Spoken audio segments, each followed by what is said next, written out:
Здравейте! Пак сме се събрали тук с Поли. Надяваме се, че сте добре. И също така се надяваме, че виждате, че нашите видеа са така, насоченост, която всеки може да извади посланията през числата, които ние ви разказваме, понеже работим с карти за деня и това, което виждаме ние, се опитваме да го записваме през видеята, за да може всеки да си вземе нужното и да си разчете какви са за него знаците през тези материали. И да видим днес каква поредна интересна и важна, вярвам, тема е подбрала за нас Поли. Здравейте от мен. Допълнение към това, което казва Ивето. Ние работим с основни комбинации по принцип през различните периоди. Разбира се, тези комбинации се отразяват или свързват при всеки по индивидуален начин или се проявяват. Това, което искаме да направим с тези видеа е да дадем основни неща, като всеки един може да се обърне към себе си или да пречупи всичкото през това, което му се случва и евентуално да хване нужното послание. Това е един вид работа със себе си, т.е. може да използвате видеята като един вид работа със себе си. Те работят. Има хора, които казаха, че ги гледат по няколко пъти, всеки момент и всеки път хващат различен нюанс. Да, винаги е така, защото когато се излива информация, ние хващаме само определена част от нея. След няколко дена вибрацията, енергията и това, което ни се случило, може да бъде различно. Тогава можем да чуем съвсем различно и така нататък. Така че тези видеа ги правиме за работа със себе си и може да ги използвате. Не даваме точните отговори, не можем да стигнем директно до вас, защото не разполагаме с картите ви, но даваме едни особено важни насоки и нюанси. Вече индивидуално те се разплитат. Това разплитане е всъщност работа със себе си. Това разплитане е разплитане на енергията във вас. Така че сега е изключително благодатно, не само благодатно, то просто е пришпорващо време да се работи със себе си и вероятно по-голямата част от вас го усещат.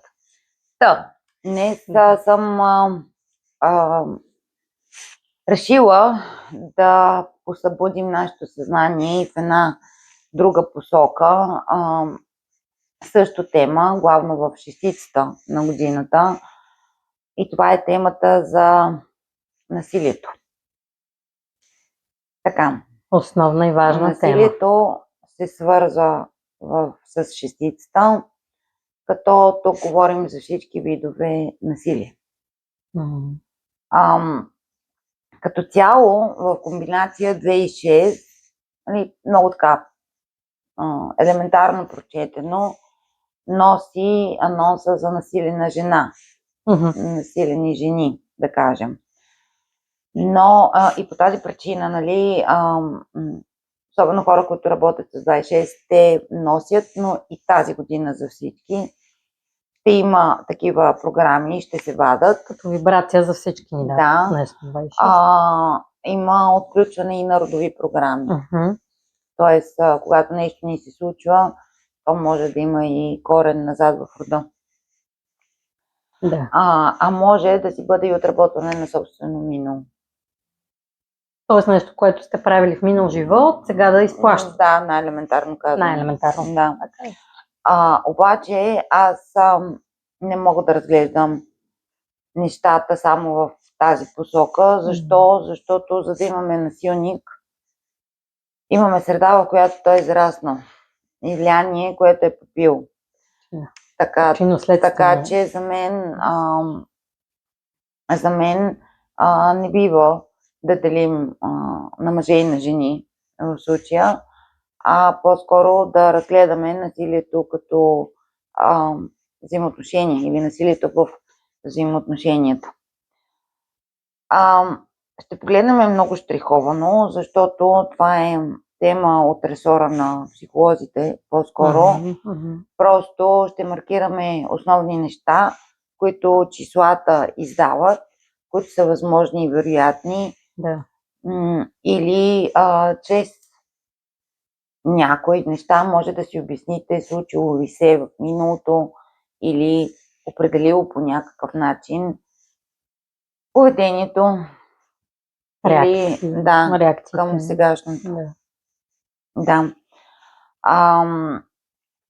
Така, насилието не може да бъде не само физическо, като тук, да кажем, не визираме само чисто Най-просто казано побой. Да. Бой, да. Тук говорим и за интимно насилие върху Женската енергия. той не е само женска, нали, то може и друго. Може и обратно, да. да. Но в този ресор вербално насилие, емоционално насилие, психическо насилие, вариантите на насилие са много и има го това, че ако назад в времето някой упражнява един вид насилие, постфактум потомците претърпяват друг вид насилие. Да. Има го и това. Сега, започвам от там, че в видеото за законите, които са в числото 26, аз рамкирах, че то е заобиколено от 7 и 9. Пак ще го повторя.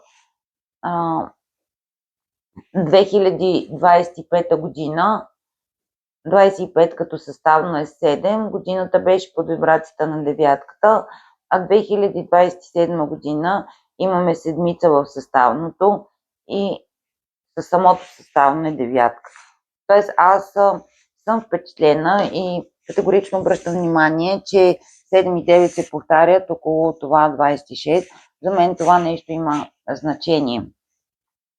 И тук бих казала, че токсичността в взаимоотношенията са свързани с числото 27, токсичност в взаимоотношенията. Като цяло, нали, токсичността е в токсичността от в числото 7. Да. Като в 9 са скрити всички видове изпитания на взаимоотношенията. Но всички възможни видове изпитания на взаимоотношенията.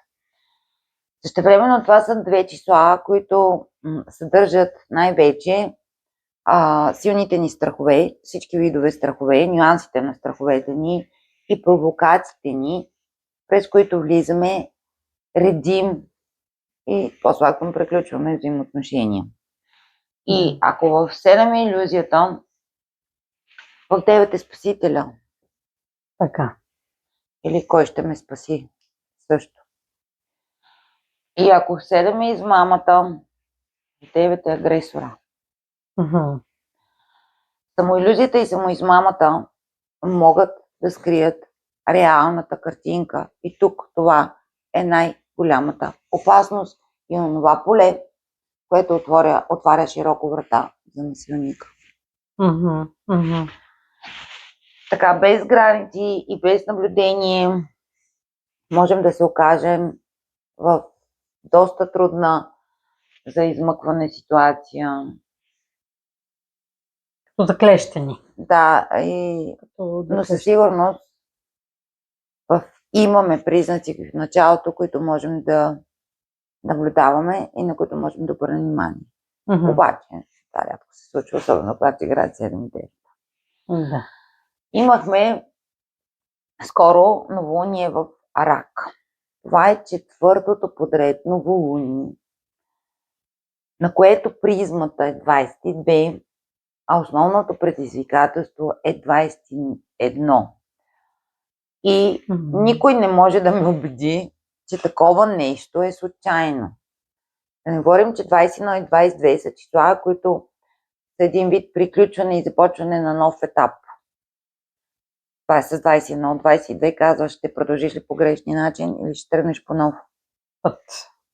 22 се свързва с числото на греховете и задава въпроса. Ще продължиш ли да ги правиш или не? Ще затвърдиш ли греха? Да, ще затвърдиш ли греха или не. Обаче, тук бих включила нещо друго. Имахме един дълъг престой на Юпитер в Рак. И този престой на Юпитер в Рак беше върху 15 градус. Тоест, аз взимам числото 15, което число 15 хич Не е просто. Не. Така. Числото 15. Аз свързвам с насилника. Добре. Дънов нарича това число числото на злото. По принцип. Разбира се, това число има хиляди други значения. И много хубави, както всяко число. Но понеже темата ни е така.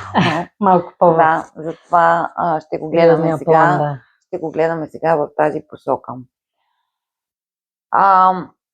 Да. Така. Само да вметна набързо, че няма нищо случайно, защото преди да запишем това видео, аз не знаех точната тема и разговорите ни се въртяха около числото 15. Да, не случайно. Да. Така. Да.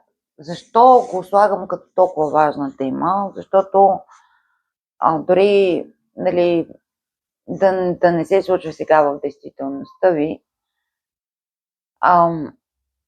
ние изследваме тази година и това си говорихме в видеото за законите в 26. Да. Ние изследваме тази година начинът, по който влизаме в любовта, начинът, по който влизаме в взаимоотношения. И вашите взаимоотношения може да не са започнали сега. Да. Може да са започнали отдавна.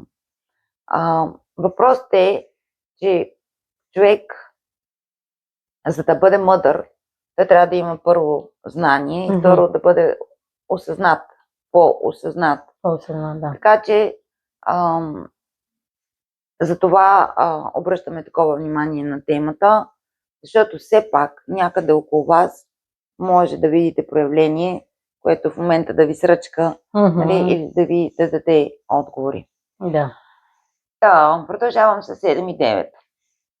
Седмицата може да идеализира. Фантазира. Дори да постави на пиедестал и да даде всичко от себе си в името на мечтата. Обаче, колко тази мечта е истинска и колко реалността е такава, каквато ни се иска да е. Да. Много често подхождаме във връзките си така, както ни се иска да бъдат. Виждаме това, което искаме да видим. Смятаме, че ако ние сме такива, и други е такъв. Че ако ние имаме такива намерения, и той има същите. Че ако ние сме склонни толкова да дадем, другия също ще даде толкова. Да. Но не винаги е така. И вметката не е длъжен да бъде такъв, нали? Тоест ние очакваме, че отсрещне като нас, но той не е като нас, той е себе си. Нали? То тук се бие с осмицата нали, на 26-8, защото всъщност за осмицата си очакванията. Добре. И на мен, между другото, преди маничко, казвайки Полин някои думички, ми хрумва добре, ти като влизаш в една връзка или даваш една мечта всичко, ти в един момент не се ли превръщаш в жертва на тази връзка или мечта? Давайки, само давайки. Да. То това става в даден момент и насилие. Да. Така. И сега тук обаче трябва да включа още нещо, че в шестицата са чисто това физическото привличане между хората, което и много често се бърка за любов. Все пак 26 работи с скорпионска енергия. Да, и там на магнетизирането може да е още по-динамично. Да. И между 6 и 7 има огромна разлика. Нали, в 7 е под тази любов. В 6 чисто физическата, в 7 може да мине на платоническа и така нататък. В 8 е тантрическата. Нали, вече като нива. Като нива. Забелязвате сигурно и че всяко число е едно стъпало нагоре, когато се развива. Но сега, какъв е проблема на 26 и на 27? На 6 и на 7. Проблема е, че те работят с зависимости и с привързаност. 6 е зависимост, 7 е привързаност. А това са много кофти щипки. Да. И колкото повече време минава, става по-зле реално, защото хватката се затяга. Примка. И какво става? Ресурсът започва да се губи, енергията спада, Да. неприятностите започват да се появяват, Мгм. да растат като снежна топка. И така. А ние може въобще да не сме забелязали в началото къде попадаме. Разбира се, всеки тръгва с добри намерения, нали? Абсолютно. Надали, Да. надали Никой иска не да, гради връзка с идеята, че ще да, влезе в надали иска да насилствена се, атмосфера. да се окаже в тази среда. Да. Тази причина се му казва, че трябва да се гледат знаците. Мгм. Така, винаги насилникът е прикрит в началото. Той е приятелен, магнетичен. Красив може дори, Да. разбира се. Може да предизвика умилението ти. Мгм. Добре. Да тръгнеш да го спасяваш, да го защитаваш, да изливаш ресурс, да даваш. Да си представяш нещо голямо върху два-три спорадични жеста, в които обаче имаш нужда. Да. Те те впечатляват. Така, липсва ли са ти и дава ти се веднъж, ти решаваш, че във веки веков ще ти се дава. Мгм. 9. Активира ролята на спасител или търсиш спасение, т.е. самите ние можем да гледаме на човека от среща най-после някой ще ме спаси. Точно, да. Да, най-после ще имам, най-после ще мога. Другия вариант е пак ти да си спасител, в теб да се активира тая програма. Мгм. Хрисимост, доброта, привличане, разбира се. Искаме ли да се харесаме, знаеме как да се докоснем, да. Да. Как да направим впечатление. 6 и 9. 6 и 9 са числа, които се появяват в комбинация напоследък изключително много. По принцип това е Венера и Марс. Нали, ако погледнеш реално. На първо четири Да. Венера и Марс. Да. За съжаление не мога да цитирам името на автора, но в една книга четох, че по принцип каквато е Венерата, такъв е Марса и каквато е Марса, такава е и Венерата, което има изключително много резон. Абсолютно. Ако погледнете реално, 6 и 9 е 15-6, именно това красиво число, за което преди малко в кавички си говорихме. Но, какво визирам по това, че 6 и 9 се появяват много като комбинация напоследък. Всъщност, така разглеждайки ежедневни карти и карти на клиенти, всъщност осъзнах, че насилника си има стратегия. Защото ако 6 е насилието, 9 е стратегията. Насилника е стратег. Осъзнато или не. Добре. Осъзнато или не, може и през опита да е научен, но осъзнато или не, той е стратег. И особено ако говорим за човек без сърце или със затворено сърце и така нататък. Да, тук буквално може да се прояви цинизъм и жестокост дори, макар че първоначално са облечени красиво. И в подаръци. Да. Разбира се, че в капан ще попаднат най-уязвимите. Ще попаднат чувствителните хора. Ще попаднат хората, които са нещастни или са преживяли по-дълбоки неща. Аз в момента на нещо, възможно ли е да попаднат хора с ниска себеоценка? Да, абсолютно категорично. Шестицата говори за това. Абсолютно категорично. Хора, така имаш с по-ниска самоувереност, повече комплекси. И в това, нали, като казваме комплекс, няма нищо лошо, всеки един човек има. Нали? В смисъл това въобще не трябва да се... перфектното. Да, това въобще не трябва да го казваме като клеймо. Нали? Всеки си има комплекси, няма такъв без. Идеалното е само визия, няма такова нещо. Травмираните хора, те също много лесно попадат в такъв капан. И най-вече от тези, които нямат опора в семейството. Което по някакъв начин е скрито в числото 22, което ви казах, че е призма на последните 4 новолуния. 22 носи програма точно за такова, не подкрепа от най-близките. Когато не си бил защитаван по правилния начин, когато в развитието ти е липсало ценни неща, подкрепа и тъна, нали, съществени за един човек неща и за неговото здраво и стабилно израстване, Те хора също са изключително уязвими. Да. Така и 20, число, за което много ти говорим, знаеш, което го свързваме с скорпионското новолуние. Активира се, 20-та година беше много съществена, 20 игра и сега. Много често 20 присъства и на новолунието в рак. Тук имаме Едипов комплекс. В смисъл да търсиш липсващия родител в партньора. Това също играе тук. Да попаднеш в капана, много сериозно. Лесно, да. Много сериозна роля. Така, кой друг може да попадне? Хора с ценности, хора добронамерени, хора, които спазват и тачат определени традиции, хора с възпитание, нали? Те трудно биха допуснали, че някой може да... Че има черна страна. Да, тъмна, разбира се, да, тук е много силно въпрос на доверие. Абсолютно въпрос на доверие. Но това се използва, може да бъде използвано като изключително лукав подход, да се наместиш. И другото, което, нали, така и много особено миналата година, 25, се разгледа хора с ресурси, положение, които могат да ти осигурят статус, нещо, което ти, да. И там направо става като пиявица. Да.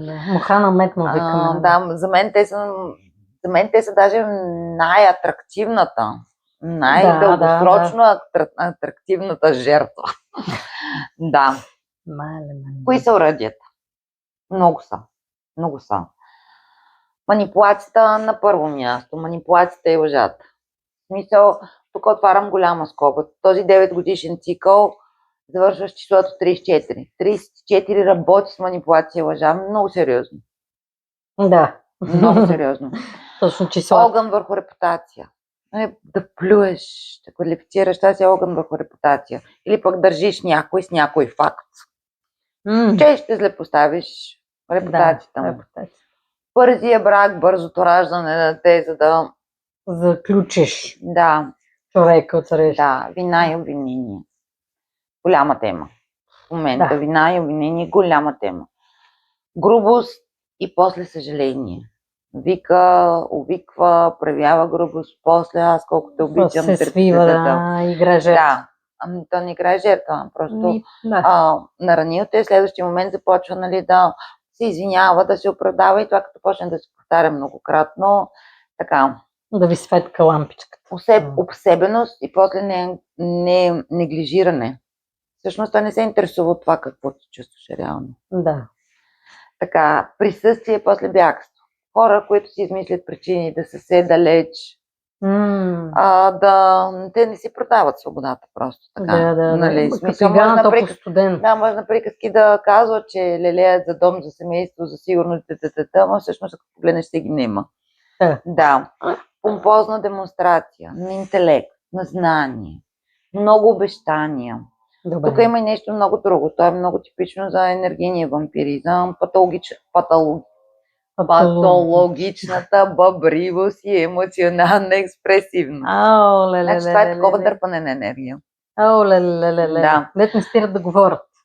Да, прескачане от тема на тема, губене на смисъл. Точно така, обърквате. Всъщност това са изключителни методи на стратега-манипулатор. Много силно. Префразиране на казаното.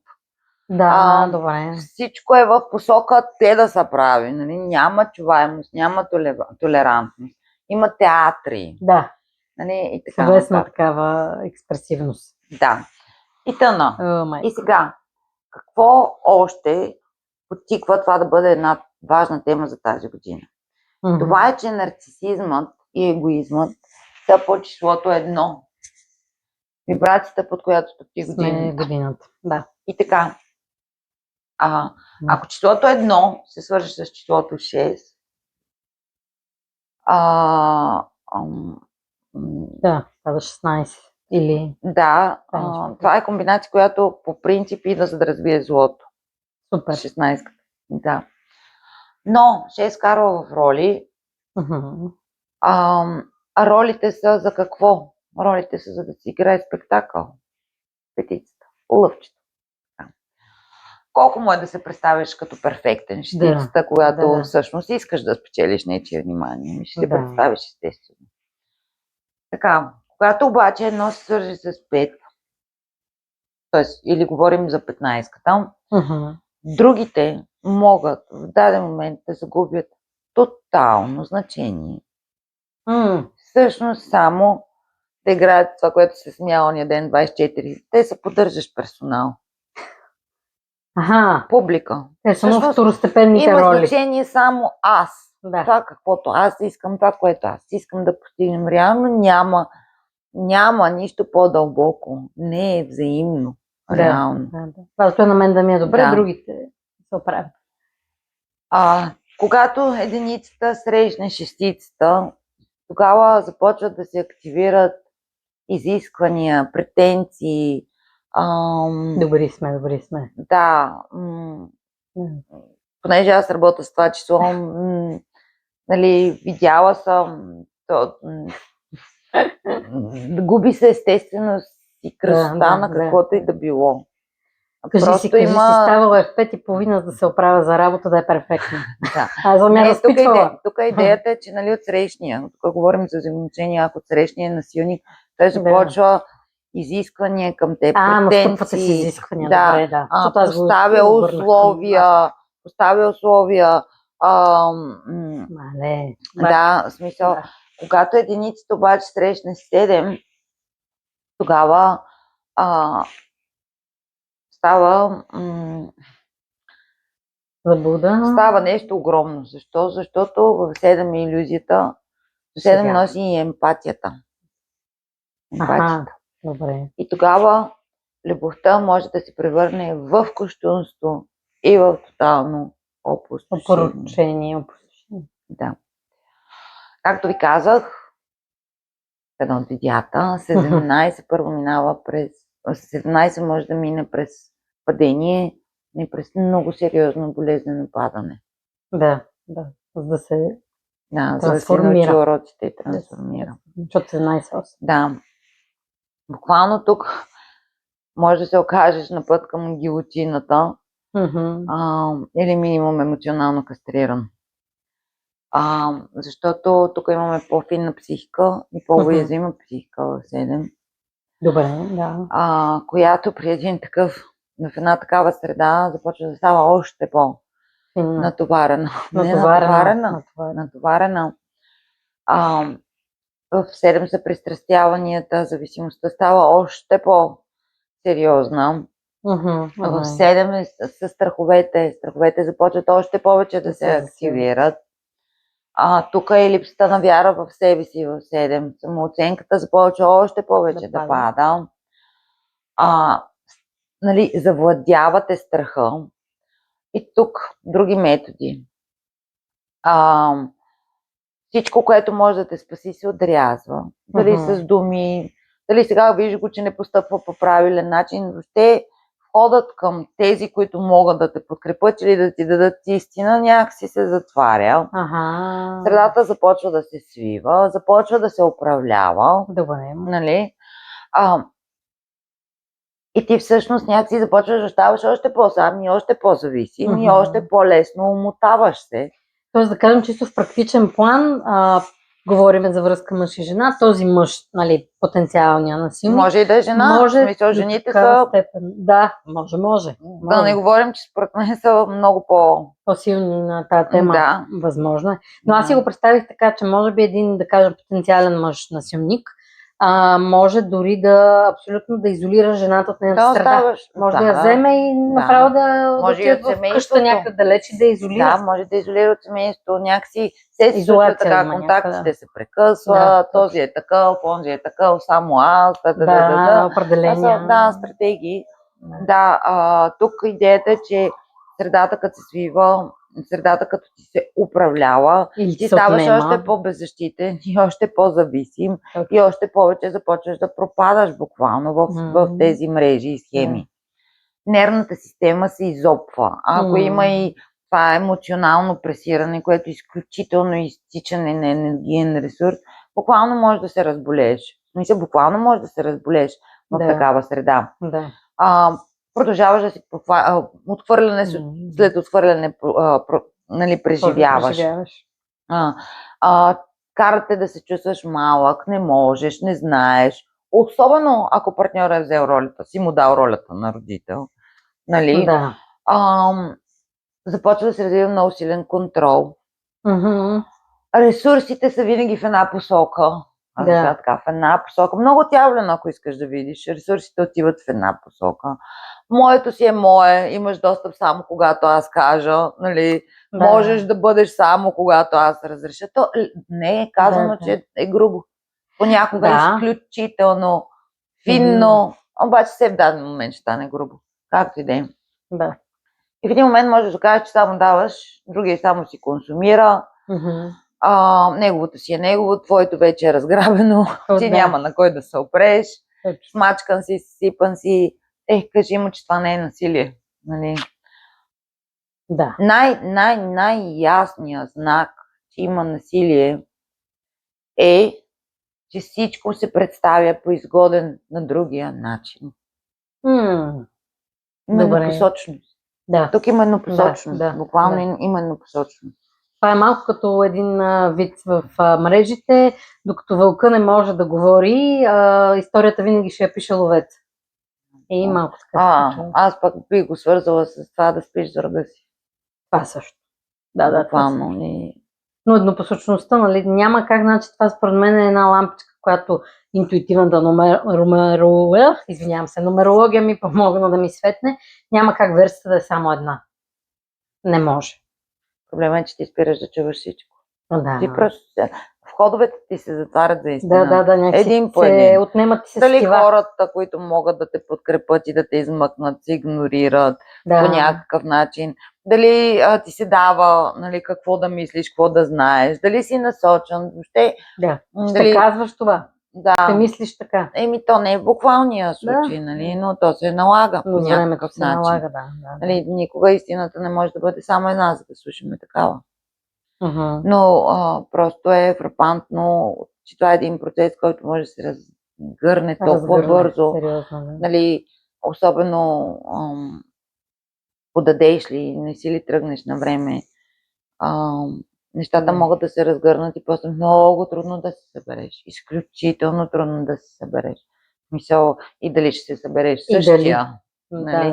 Но пък това може да има смисъл чисто в еволюционния план на човека. Разбира се. Ако една от задачите му е да се научи да работи с взаимоотношения.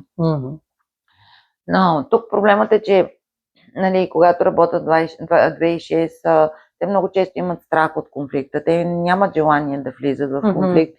И по тази причина са склонни да търпят, да преглъщат, да чакат. Това също е голяма манипулация на нарцисиста или на насилника. Карате да чакаш. Да. Има и нещо повече, нали, когато емпатията е доста силна, човека наистина е чист и добронамерен. Той дори иска да помогне на този насилник, защото вижда самия той как е наранен.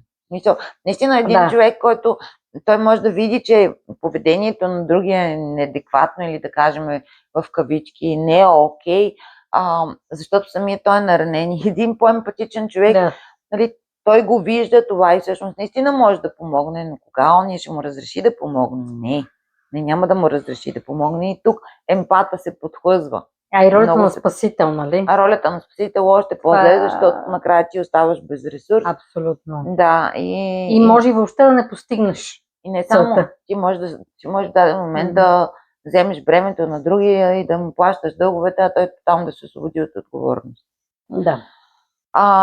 Така, 26 обаче ще посочи цената. Това е неминуемо. Има цена, всичко си има цена. И глупостта ни, и наивността ни, и злобата ни, всичко си има цена. И доброто. Да, така че тя все в даден момент се вижда. И както казах в началото, нали, има ли насилници, по-фактум ще има програми с насилници. Или за насилници, или от насилници. Така че просто... енергията се върти. И тук ще вмъкна, ако си спомняте, нали, във видеото отново за законите на 26, че аз показах, че 4 и 6 върват в един изключително велик танц в момента, главно като предизвикателство. Главно като предизвикателства. Не, че са в таблицата. Те са едни от основните предизвикателства. Когато имаме такива предизвикателства, това означава, че те са големи препънен камък и всъщност дават индикация, че нещо има. Така, това е комбинацията на жертва насилник. Наистина ли? Да, на жертва насилник по принцип. Сега, четворката, нали, ако 6 е насилие, четворката може да бъде и доста кофти число в ниската си вибрация. Много често това са хора, които наистина крият зло. Казвам крият защо? Защото така шикозно го покриват и така могат да ти спечелят доверието, нали? Че да пробутат какво ли не до теб и да използват факта, че ти си се отворил към това доверие. По-слабо това доверие се използва. И седаме в доверието. Затова, нали, аз нееднократно повтарям и в постовете си, нали, и от личен опит, нали, на гърба, нали, ние трябва много внимателно да гледаме на кой даваме доверие. Какво иска чието? Четвърката иска граници. Дори и в любовта.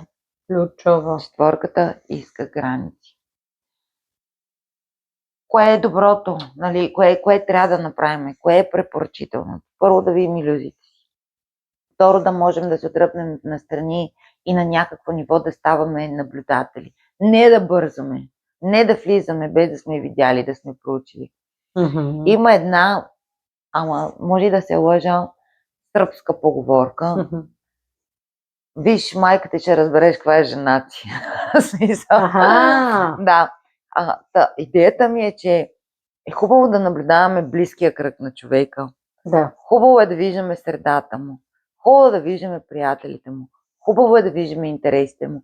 Те също носят информация за това, кой е той, а не само да го слушаме как се представя. Не само да го слушаме как се представя. Защото тройката, цикъла, в който влизаме, толкова сериозно ще носим резултати от фалшивото представяне и фалшивото използване на думите.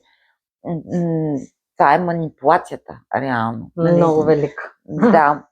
Много велика. Хубаво е да сверяваме фактите. Хубаво е да пазим една дистанция, за да не можем да загубим самоличността си. Хубаво е да наблюдаваме колко от обещанията се изпълняват. Хубаво е да наблюдаваме процесите на даване и на получаване. Хубаво е все пак да опипаме колкото можем, преди да се отворим напълно и да сложим сърцето на ръкава си, защото някой може да го вземе и просто да го изхвърли. Сега, какво ще казва 4-6 за приключване, че аз обещах днес по-кратко видео. 6 е отношението ни към любовта и ценностите. Ценностите са тук. 4 е морала. Обаче, моите ценности и моя морал не е задължително. Изобщо. Да бъдат ценности и морал на другия. А за да можем да вървим ръка за ръка и да направим наистина градивна връзка, не компромисна, не насилствена, а градящо нещо стабилно, има смисъл да сме грубо казваме на едно ниво. Да, абсолютно. Добре, аз тук едно бързо като въпрос, че понеже 4-6. Лесно ли е да се поставят граници в любовни взаимоотношения? Защото на мен ми струва, че там хората размиват Не е лесно. Не е лесно. Всеки казва, нали, какво лично пространство, ние сме заедно, но аз това не мога да го абсорбирам. Тук е великата провокация, нали? Аз не съм великия спец, за да го кажа, но пък имам велик опит. Нали? И ако нямаш граници, смисъл хората си мислят, че ако нямат граници е любов. Ето това е, бъркат го с липса на любов. Всъщност не е така. Да. Всъщност е наивност, или всъщност е желание, или всъщност е травма, или всъщност е ранимост. Всичко друго може да бъде. Но в любовта също трябва да има граници. Защо? защото много лесно човек като среща може да спекулира. То дори и в любовта между майка и дете също може да го има. Да, Буквално. разбира се. В партньорските взаимоотношения, чисто в бизнес план, като вършиш работа, като ти се иска да вършиш работа, върши я. Аз мога да си тракам с пръсти, но после да искам 50-50, нали, да делим. Да, точно. Във всички взаимоотношения по някакъв начин трябва да има граници. Да. Тук е, нали, този, който не може да ги слага, той е уязвимия, той е потърпевшия. Винаги. Това беше понеже днес сме явно на поговорки и филми, не е от този, който взима баницата, този, който му дава. Нали? Винаги ще има някой, който да взима, ако има кой да дава. И много често ние тръгваме с такова горесно желание, нали, в бизнеса да успеем да направим, ето сега имам идеята да трябва ми партньор в любовните отношения, ето така. Нали, харесваш го този човек, тръгваш към него, нали, с отворено сърце, даваш му всичко, отваряш си вратата на дома, приятелите и познатите, обаче ай сега виж, какво прави той? Дали прави той също? Закона за взимане и даване. Дали прави той също? Наблюдавай какви са движенията и на този на работа, и на този бизнес. Наблюдавай къде става нарушаването. Виж защо не можеш да дигнеш граници. Тук може да има срам, тук може да има вина, може да има куп неща, които обаче трябва да ги видим сами в себе си. Ние трябва да ги видим сами в себе си. И само ако ги видим, можем да ги променим. И другото нещо, нещо, което, нали, това скорпионско новолуние. И сега все още продължава, включително днес деня, в който снимаме видеото, 13 също се ръкува с 20, нали, така си посмигват. 13 е кърмично число, нали, и всъщност 13 си иска трансформация. То е число, което търси трансформация. Но трансформацията няма да стане, ако сме същите, в същата среда, правим едно и също, мислим едно и също, чувстваме едно и също. 13 иска да можеш да се откажеш. С какво ако искаш да дойде нещо красиво в живота ти, нещо различно, трябва да можеш да кажеш стоп. Трябва да можеш да кажеш отказвам се от това мислене. Трябва да можеш да кажеш отказвам се да живея повече в тази среда. Трябва да можеш да кажеш отказвам се от миналото. Как контрира 20? Себеоценка. Със себеоценка. В дъното на всичко стои себеоценка. Какво заслужаваш? Нима той е нарцисист, ще пусне някой да го изяде. Никога. Обаче ти допускаш, което какво означава? Че имаш работа с самооценка. Самооценка и самоуважение. 2 и 6. Съставно на годината. Да. За пореден път доста интересни неща докоснахме в това видео и надяваме се да стигаме и до вас. Оставяме ви линк с контактна форма. Лекичко ще открехна, че вече започваме да набираме някакви въпроси, защото мислим да правим и такова видео, понеже най-важното нещо са в живите примери. Така че пишете ни, ако имате и вие. И до следващия път. Изкара, цяло.